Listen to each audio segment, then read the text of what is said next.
Welcome to everyone. आप सभी का स्वागत है। आज हम पढ़ने वाले हैं कक्षा 11वीं इतिहास के अध्याय 6 तीन वर्ग के लघु उत्तरीय प्रश्न जो एग्जाम में 3 अंक में पूछे जाते हैं। आज का हमारा पहला प्रश्न है, मध्यकालीन यूरोपीय समाज के मठों के प्रमुख कार्य क्या क्या थे। आंसर है, मठ भिक्षुओं का निवास स्थान था जहाँ भिक्षु अध्ययन, अध्यापन तथा कृषि कार्य करते थे। यह होगा पहला कार्य। दूसरा है, मठ का प्रमुख कार्य धर्म का प्रचार प्रसार करना था। तीसरा है, मठ अध्ययन के प्रमुख केंद्र थे। यहाँ पर धार्मिक शिक्षा के साथ नैतिक शिक्षा भी दी जाती थी। इस प्रकार ये तीनों होते हैं मठों के प्रमुख कार्य। एक और लिख सकते हैं, मठ कला के संरक्षण का कार्य भी करते थे, लेकिन हमें नॉर्मली 3 ही इसके कार्य बताने हैं, 4 की जरूरत नहीं पड़ेगी। अगला है, सामंतवाद की 3 विशेषताओं पर प्रकाश डालिए। ठीक है, शुरू करेंगे हम। सामंतवाद की विशेषताएं इस प्रकार से हैं या निम्नांकित है। इसके बाद पहले पॉइंट से देखेंगे, सामंतवाद के विकास के फलस्वरूप राजाओं को अपने साम्राज्य को सुरक्षित रखने में सहायता मिली, क्योंकि सामंत स्वयं की सेना रखते थे। सामंतवादी व्यवस्था के अंतर्गत साम्राज्य छोटे छोटे खंडों में विभक्त होता था, जहां का शासन संचालन सामंत द्वारा कुशलता पूर्वक कर लिया जाता था। तीसरा है, सामंतवादी व्यवस्था में न्याय प्रणाली भी व्यवस्थित थी। प्रत्येक सामंत के यहाँ 2 प्रकार के न्यायालय होते थे। प्रथम न्यायालय में वह अपने अधीनस्थ सामंतों के मामले सुनता था तथा दूसरे में कृषक और मजदूरों के मामलों को सुनता था। देखिए इसमें क्या है, 3 पॉइंट है, तीनों अलग अलग के उस पर है। दूसरा, पहला है सेना से संबंधित, जिससे क्या सेना से उसकी सुरक्षा हो जाती थी राज्यों की। दूसरा है प्रशासन, शासन। ये क्या, संचालन छोटे छोटे राज्यों में विभक्त था तो शासन संचालन आसान होता था, उसका नियंत्रण आसानी से किया जा सकता था।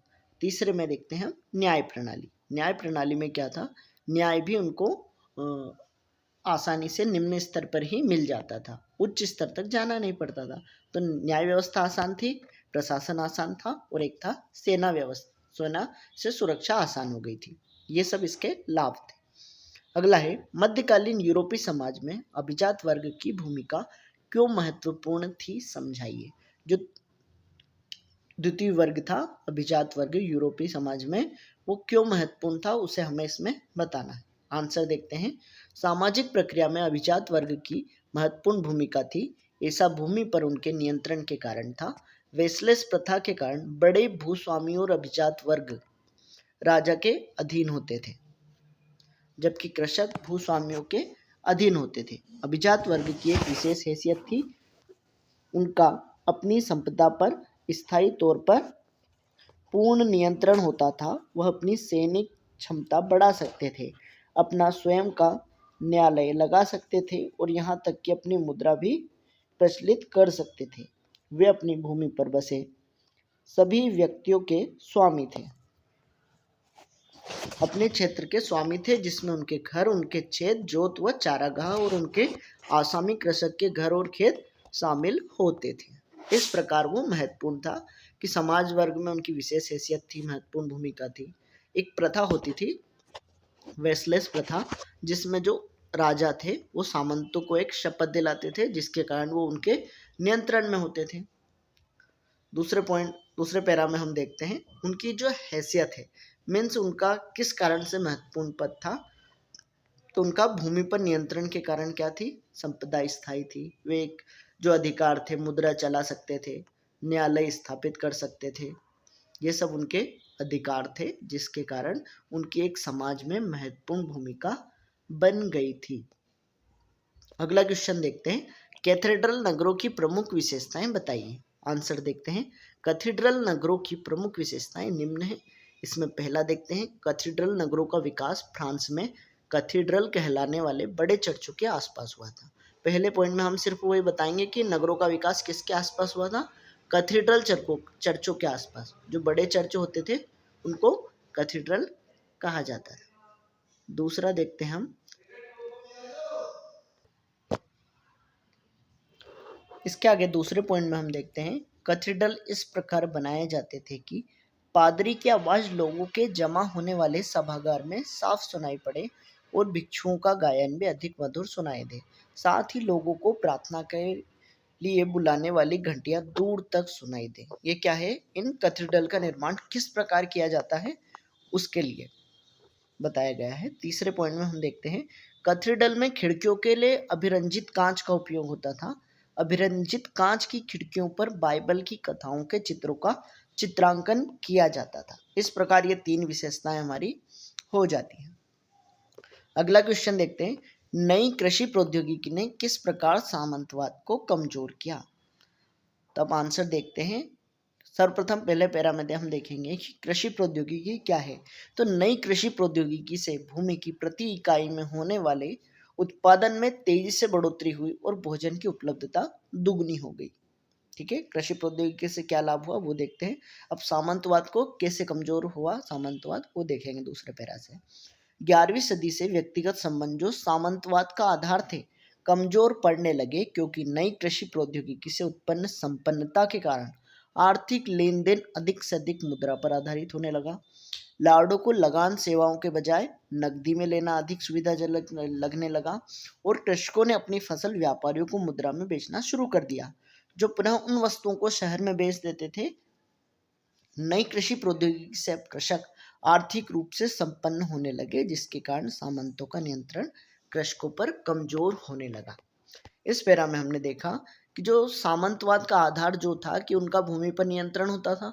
नियंत्रण के कारण वो क्या करते थे, जो किसान थे वो उनके अधीन होते थे और उन्हें फ्री में सेवाएं देनी पड़ती थी उस भूमि पर नियंत्रण के कारण। लेकिन अब क्या हुआ, उनकी जो लगान थी वो संपन्नता आने के कारण, उत्पादन अधिक होने के कारण वो सेवाओं के में लगान देने के बजाय वो नगद लगान देने लगे, जिससे अब सामंत का किसानों से नियंत्रण कम होने लगा था।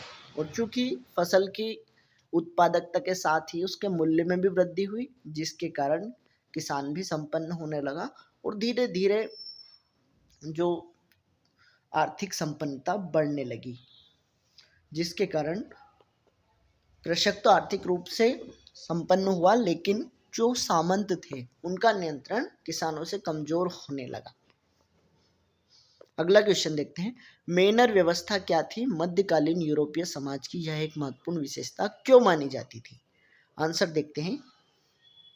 हमने इसमें चैप्टर में पढ़ा था कि मैनर क्या होता था, उसके आसपास जो घर होता था उसको मैनर कहा जाता था, लॉर्ड का, और उसके आसपास की जागीर होती थी उस पर उस मैनर का अधिकार होता था। ठीक है, उसी आधार पर हम आंसर शुरू करेंगे। आंसर देखते हैं, लॉर्ड का अपना भवन मैनर कहलाता था। मैनर की जागीर के अंतर्गत कई गांवों का नियंत्रण आता था और यह व्यवस्था मैनर कहलाती थी। किसी छोटे मैनर की जागीर में दर्जन भर और बड़ी जागीर में 50 या 60 परिवार हो सकते थे। मैनर अपनी भूमि पर बसे सभी व्यक्तियों के मालिक होते थे। वह अपने क्षेत्र के स्वामी थे, जिसमें उनके घर, उनके निजी खेत, जोत और चारागाह तथा उनके आसामी कृषकों के घर और खेत होते थे। मैनर की व्यक्तिगत भूमि कृषकों द्वारा जोती जाती थी। कृषकों को आवश्यकता पड़ने पर युद्ध के समय पैदल सैनिकों के रूप में भी कार्य करना पड़ता था और साथ ही साथ अपने खेतों पर भी काम करना पड़ता था। मैनर की एक विशेष हैसियत होती थी और उसके अपनी संपदा पर स्थायी तौर पर पूर्ण नियंत्रण होता था। ठीक है, ये महत्वपूर्ण क्यों था वो बताया हमने दूसरे पैराग्राफ में। पहले पैराग्राफ में हमने देखा है कि लॉर्ड का अपना भवन मैनर कहलाता था और उसकी जागीर के अंतर्गत कई गांवों का नियंत्रण आता था, और यह पूरी जो व्यवस्था थी नियंत्रण रखने की, ये मैनर व्यवस्था कहलाती थी। एक मैनर में जो छोटी जागीर होती थी उसमें दर्जन भर और बड़ी जागीर में 50 से 60 परिवार या घर उसमें शामिल होते थे। और मैनर अपनी भूमि पर सभी व्यक्तियों के मालिक होते थे। मीन्स उनके अधिकार बताए गए हैं कि स्वामी होते थे, खेत जोत चारागाह सब उनके नियंत्रण में थे। जो भूमि जोती जाती थी कृषकों द्वारा वो सब किसकी होती थी? मैनर की होती थी। और उन्हीं कृषकों को कई बार युद्ध होने पर मैनर के साथ युद्ध भी लड़ना पड़ता था। तो इस प्रकार जो मैनर व्यवस्था थी वो महत्वपूर्ण थी। सैनिक अधिकार थे मैनर के पास, भूमि पर अधिकार थे और लोगों पर नियंत्रण होता था उनका, जिसके कारण वो सभी के मालिक होते थे। एक प्रकार से अपने क्षेत्र के वो छोटे राजा हुआ करते थे। अगला क्वेश्चन देखते हैं, तीसरा वर्ग क्या था, इस वर्ग की प्रमुख समस्याओं को बताइए। आंसर सरल है, देखते हैं। तीसरे वर्ग के अंतर्गत स्वतंत्र किसान और कृषिदास को सम्मिलित किया जाता था। तीसरे वर्ग की प्रमुख समस्या, ठीक है। अभी हमने क्या देखा, तीसरा वर्ग कौन आते थे, स्वतंत्र किसान और कृषिदास, ये दोनों ही उसमें आते थे तीसरे वर्ग में। स्वतंत्र कृषक जो स्वयं की भूमि पर करता था, लेकिन उसको लगान देना पड़ता था। दूसरा कृषिदास वो होते थे जो स्वयं की भूमि नहीं होती थी इनकी, ये जो सामंत होते थे उनकी भूमि पर कार्य करते थे, जिसके बदले इन्हें कुछ हिस्सा अनाज का दे दिया जाता था, लेकिन ये पूरी तरह नियंत्रण में होते थे सामंत के। अब इनकी समस्याएं हम एक एक कर देखते हैं।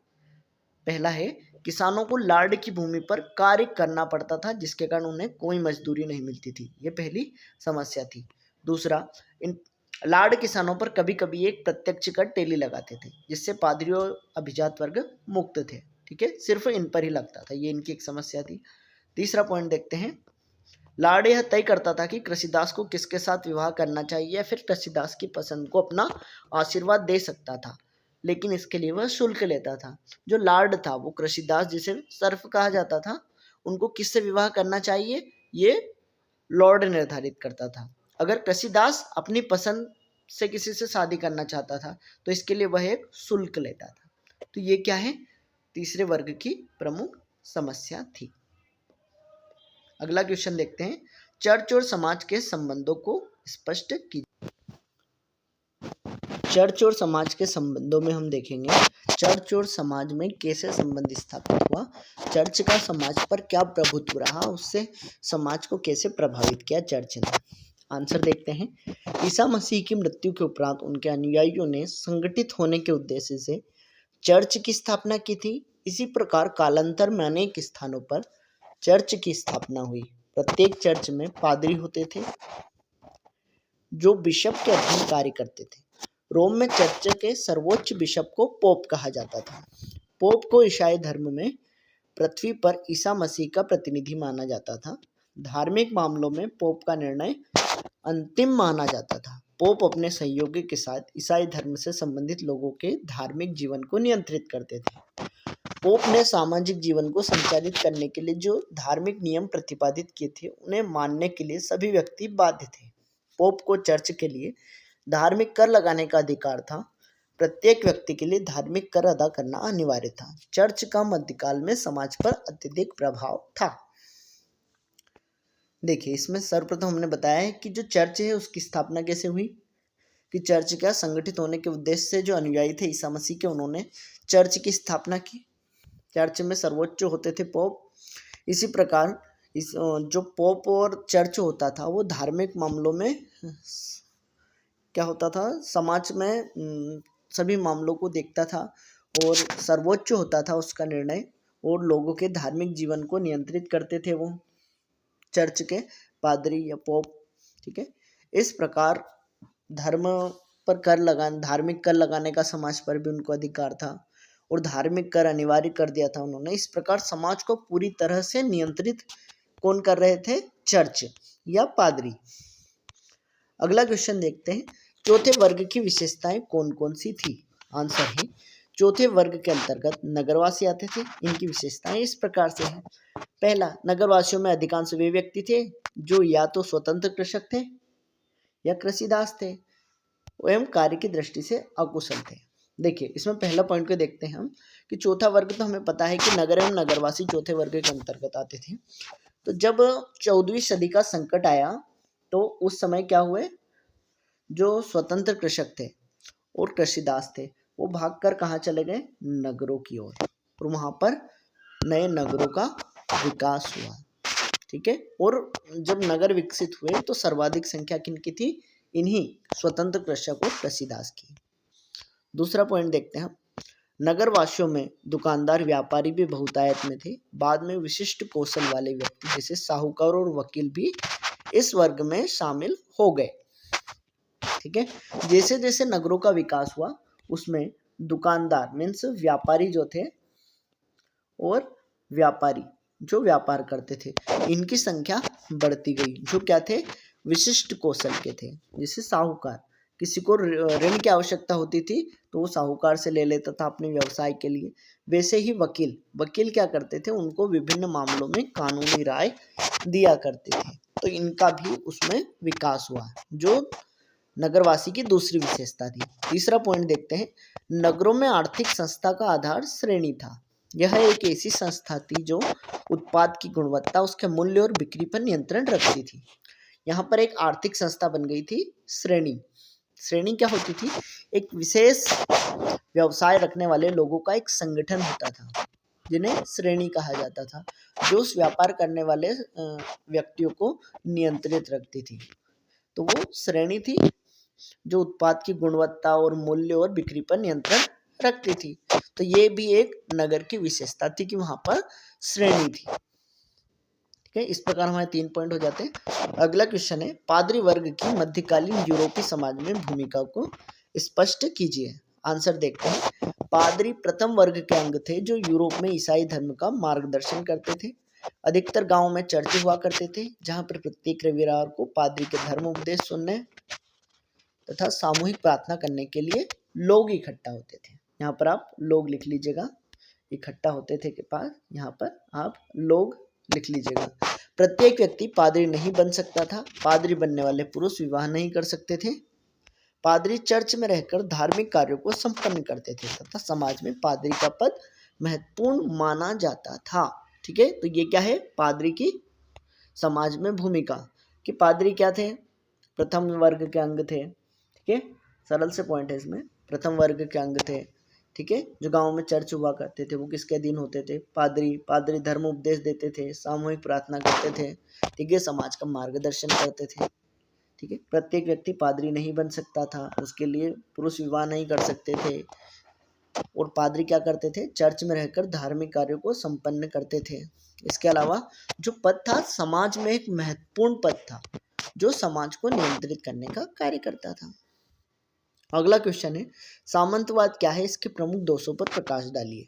आंसर है, सामंतवाद यूरोपीय शासन व्यवस्था की मध्यकालीन प्रणाली थी जिसके द्वारा राजा की राजनीतिक शक्ति का उपयोग सामंत द्वारा किया जाता था। इस प्रथा में सामंत राजा के अधीन होते थे और किसान सामंत के अधीन। ठीक है, सामंतवाद क्या है, तो ये क्या थी, शासन व्यवस्था की मध्यकालीन प्रणाली थी। जैसे आज चलती है लोकतंत्र, ऐसी सामंतवाद एक शासन को चलाने की प्रणाली थी जिसमें राजनीतिक शक्ति का उपयोग सामंत द्वारा किया जाता था। किसकी शक्ति का, राजा की राजनीतिक शक्ति का। ओके, जिसके अंतर्गत राजा के नाम से सामंत कार्य किया करते थे, जिसमें कर की उगाही, न्याय प्रशासन, प्रशासन को चलाना, सैनिक कार्य, इस प्रकार के सभी कार्य उसमें सम्मिलित होते थे। कुल मिलाकर वो राजा का एक कर्मचारी होता था। एक प्रथा होती थी वेस्लेस, वेस्लेस। इस प्रथा के अंतर्गत ये समाज राजा के अधीन होते थे, सामंत। ठीक है, अब प्रमुख दोषों को देखना है हमें, किसके, सामंतवाद के। आंसर है, सामंतवादी व्यवस्था के कारण समाज अनेक वर्गों में विभक्त हो गया था। सामंतवादी व्यवस्था के अंतर्गत अपने से नीचे वर्ग का शोषण करना उच्च वर्ग अपना अधिकार मानता था। ठीक है, इसमें क्या, समाज अनेक वर्गों में विभक्त हो गया था। इससे क्या है, समाज में क्या हुआ था, जिनके पास कम भूमि होती थी, जैसे कृषक थे इसमें, स्वतंत्र कृषक, तो वो क्या होते थे, निम्न वर्ग में आ जाते थे। उनका शोषण किया जाता था सामंत द्वारा या व्यापारी द्वारा, ऐसे इनका शोषण किया जाता था और अनेक वर्ग धीरे धीरे बनने हो गए थे। और जो उच्च वर्ग था वो निम्न वर्ग का शोषण करता था। दूसरा पॉइंट देखते हैं, सामंतवादी व्यवस्था के कारण युद्धों को भी बढ़ावा मिला, क्योंकि प्रत्येक सामंत अपनी जागीर को बढ़ाने के लिए समय पर सेना का प्रयोग करता था। तो इसके लिए हम देखते हैं, जैसे एक सामंत था, उसका एक निश्चित एरिया होता था। जैसे मैनर व्यवस्था देखते हैं हम, तो उसमें सामंत का एक निश्चित एरिया होता था, लेकिन जो सामंत होते थे वो अपनी जागीर को बढ़ाने के लिए समय समय पर सेना का उपयोग कर दूसरी ओर आक्रमण करते रहते थे, जिससे उनकी जागीर बढ़ जाए और वो कर जो उगाते थे उसकी संख्या बढ़ जाए, मीन्स उनकी आय बढ़ जाए, इसलिए वो युद्धों को बढ़ावा देते थे। तो ये क्या है, दोष है, जिसके कारण क्या होते थे, बहुत सारी चीजें, जैसे हम देखते हैं सामंतवाद का पतन कैसे हुआ, तो उसमें भी ये कारण होता है, युद्ध, आपस में युद्ध लड़ते रहे, जिसके कारण ये कमजोर होते गए, धीरे धीरे सामंतवाद खत्म हो गया। ठीक है, तो ये भी एक दोष था कि ये क्या करते थे, युद्धों को बढ़ावा देते थे।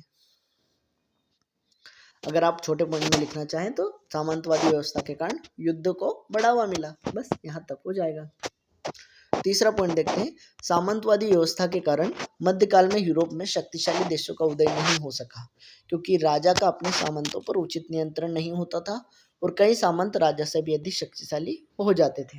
इसमें हम देखते हैं कि जो यूरोप में शक्तिशाली देश है वो इस समय नहीं बन सके, क्योंकि जो सामंत थे वो राजा से शक्तिशाली होते थे, क्योंकि वो राजस्व वसूली करते थे, सेना स्वयं की रखते थे, जिसके कारण उनका नियंत्रण नहीं हो पाता था सामंतों पर बहुत बार।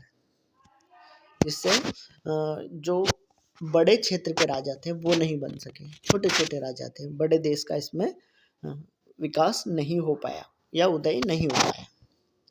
ठीक है, इस प्रकार तीनों पॉइंट हो जाते हैं कि इसमें क्या है, शक्तिशाली देशों का उदय नहीं हो सका, युद्धों को बढ़ावा मिला, इसके अलावा समाज अनेक वर्गों में विभक्त हो गया था। अगर आप छोटे पॉइंट में लिखना चाहें तो यहाँ तक इसमें समाज में विभक्त हो गया, इसमें युद्धों को बढ़ावा मिला और इसके कारण शक्तिशाली देशों का उदय नहीं हो सका, क्योंकि राजा अपने सामंतों पर उचित नियंत्रण नहीं रखता था। अगला है, यूरोप में सामंतवाद का पतन क्यों हो गया। इसके ही हम कारण देखते हैं।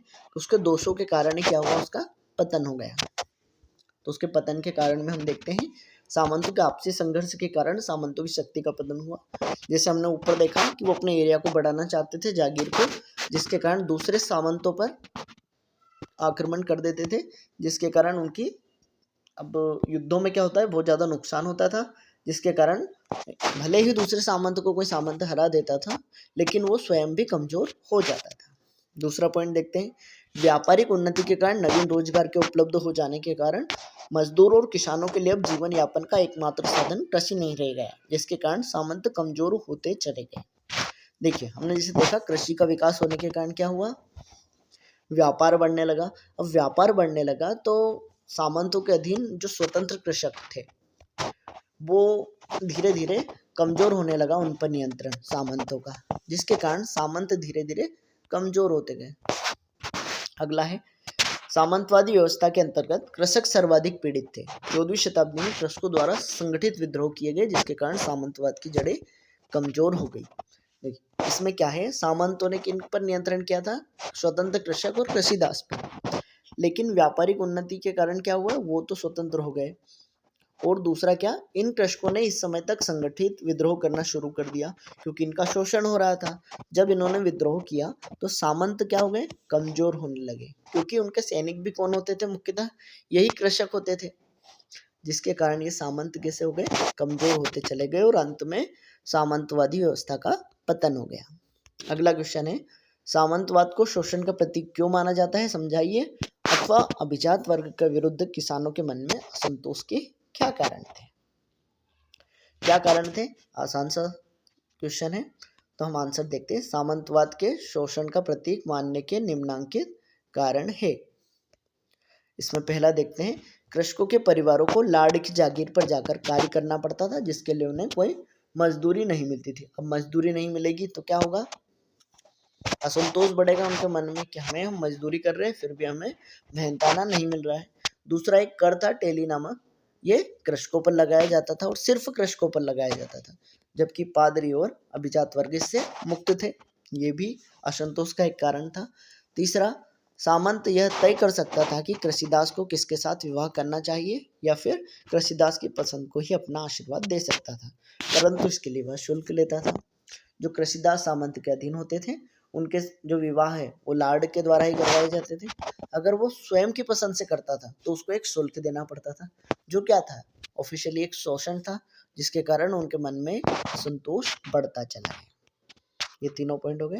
अब अगला क्वेश्चन देखते हैं, नई कृषि प्रौद्योगिकी क्या थी, 3 प्रमुख विशेषताएं लिखिए। आंसर देखते हैं, कृषि प्रौद्योगिकी के आशय उन सुधारों से है जिसके कारण भूमि की प्रत्येक इकाई में होने वाले उत्पादन में वृद्धि हुई। ठीक है, क्या हुई, उत्पादन से नहीं है, में है।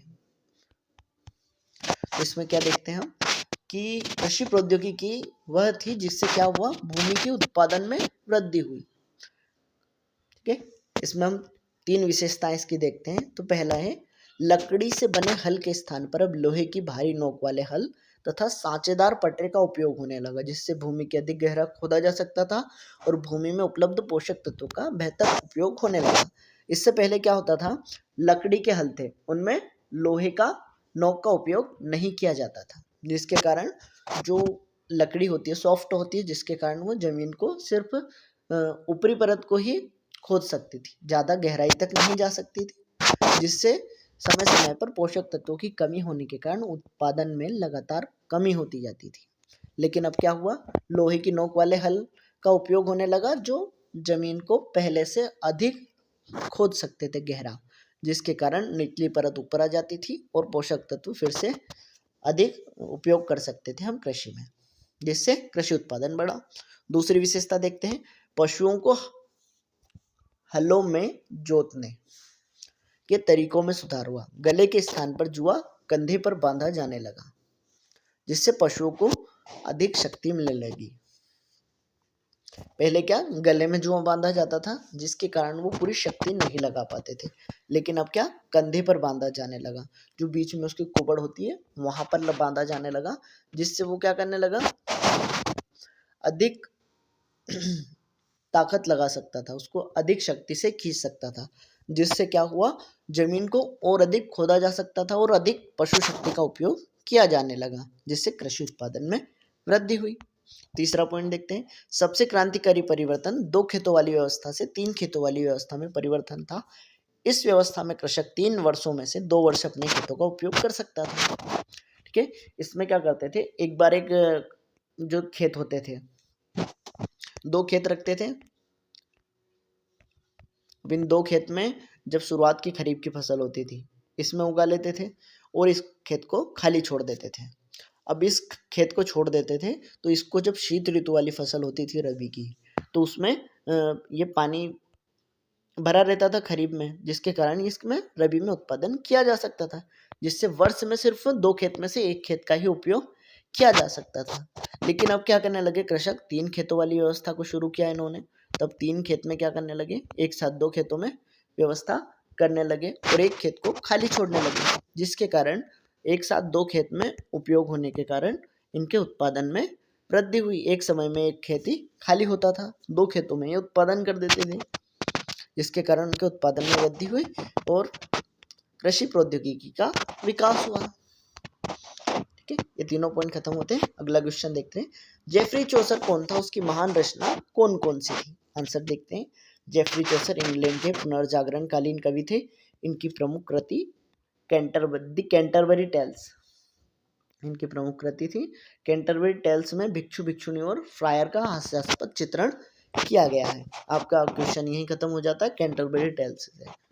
ये क्वेश्चन आप एक्स्ट्रा लिख सकते हैं। अगला क्वेश्चन है, मार्टिन लूथर किंग कौन था और वह किस कार्य के लिए जाना जाता है। आंसर है, मार्टिन लूथर किंग जर्मनी के युवा धर्म सुधारक थे। उन्होंने ईसाई धर्म के सुधारवादी आंदोलन चलाया और प्रोटेस्टेंट धर्म की स्थापना की। ठीक है, सरल क्वेश्चन है। अगला है, इंग्लैंड में सामंतवाद का विकास कैसे हुआ। आंसर देखते हैं, इंग्लैंड में सामंतवाद का विकास 11वीं सदी में हुआ, जब नारमंडी के ड्यूक विलियम प्रथम ने एक सेना के साथ इंग्लैंड में सैक्सन राजा को पराजित किया। विलियम प्रथम ने भूमि नपवाई, उसके नक्शे बनवाए और उसे अपने साथ आए 180 नार्मन अभिजातों में बांट दिया। ये 180 अभिजात राजा के प्रमुख काश्तकार बने गए, जिन्हें सामंत कहा जाने लगा। ठीक है, जब 11वीं सदी में क्या हुआ, नारमंडी के ड्यूक विलियम प्रथम ने सेना के साथ इंग्लैंड के सैक्सन राजा को पराजित किया, तो विलियम ने सर्वप्रथम एक वहां की भूमि को नपवा दी, नक्शे बनवाए और अपने साथ जो लोग आए थे, ठीक है, अभिजात लोग, उनको आपस में उन चीजों को बांट दिया। तो ये जो अभिजात थे धीरे धीरे उनके काश्तकार थे जो सामंत बन गए, यही उनकी सेना रखने लगे छोटी छोटी। इस प्रकार इंग्लैंड में सामंतवाद का विकास हुआ। अगला क्वेश्चन देखते हैं, यूरोप में 14वीं सदी का संकट क्या था। आंसर है, यूरोप में 14वीं सदी की शुरुआत में आर्थिक विकास धीमा पड़ गया, जिसे 14वीं सदी का संकट कहा गया। इस संकट को हम 3 कारकों के आधार पर समझ सकते हैं। देखो, 14वीं सदी का संकट क्या था, 11वीं सदी में यहाँ पर क्या हुआ, जो ग्रीष्म ऋतु थी वो बढ़ने लगी, जिसके कारण क्या हुआ, कृषि उत्पादन बढ़ा। लेकिन ये कब तक चली, 13वीं सदी तक। 14वीं सदी की शुरुआत हुई तो यहाँ पर क्या हुआ, जो ग्रीष्म ऋतु थी उसकी जगह किसने ले ली? ठंडी शीत ऋतु ने, है ना। वहां पर ठंड बढ़ने लगी जिसके कारण कृषि उत्पादन घटने लगा, और कृषि उत्पादन घटने के कारण व्यापारिक विकास भी धीमा पड़ा, जिसे हम कहते हैं 14वीं सदी का संकट। इसे 3 कारकों के आधार पर समझ सकते हैं हम। पहला है, यूरोप में 13वीं सदी के अंत में पिछले 300 वर्षों की तेज ग्रीष्म ऋतु का स्थान तीव्र ठंडी ग्रीष्म ऋतु ने ले लिया। ठीक है, यह है तीव्र शीत ऋतु ने ले लिया, जिसके कारण कृषि उत्पादन और चारागाहों में कमी हो गई। ठीक है, पहला क्या हुआ? ग्रीष्म ऋतु का स्थान ठंडी ग्रीष्म ऋतु ने ले लिया, जिसके कारण कृषि उत्पादन और चारागाह में कमी हो गई। ये पहला कारण है 14वीं सदी के संकट का। दूसरा कारण देखते हैं हम, ऑस्ट्रिया और सर्बिया की चांदी की खानों के उत्पादन में कमी होने के कारण धातु मुद्रा में कमी आई, जिससे व्यापार प्रभावित हुआ। अब सरकार को सस्ती धातुओं का मिश्रण मुद्रा में करना पड़ा। ठीक है, चांदी की कमी हो गई जिससे मुद्रा में सस्ती धातुओं का उपयोग किया जाने लगा। ये भी एक संकट था।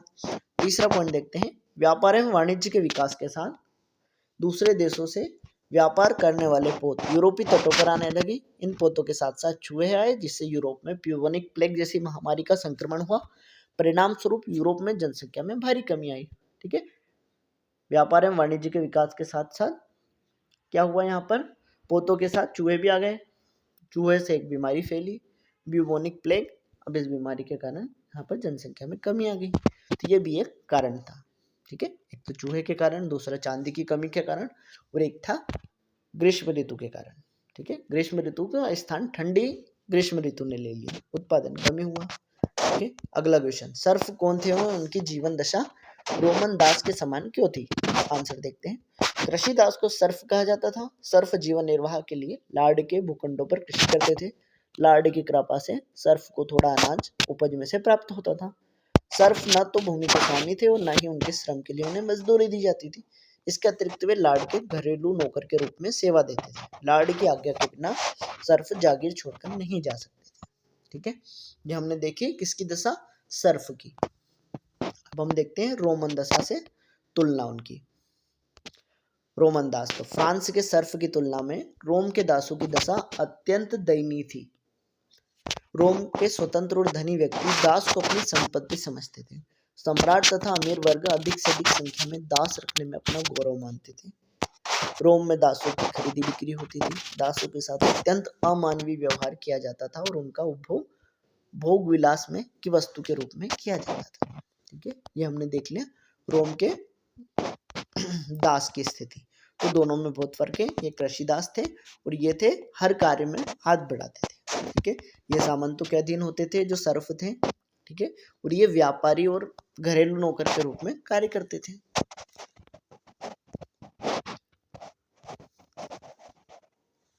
लेकिन सर्फ क्या थे? खरीद बिक्री नहीं की जाती थी इनकी। और ये जो थे रोम के दास, इनकी खरीद बिक्री की जा सकती थी।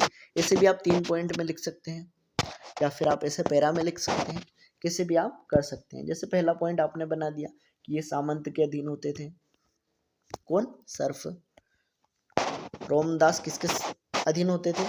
तो इसमें आप लिख सकते हैं कि ये व्यवसायिक या किसी भी व्यक्ति के अंतर्गत कार्य करते थे, इनकी खरीदी बिक्री की जा सकती थी।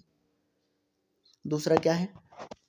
इनकी खरीदी बिक्री किनकी नहीं की जा सकती? सर्फ की खरीदी बिक्री नहीं की जा सकती थी, जबकि रोमन दास की जा सकती थी।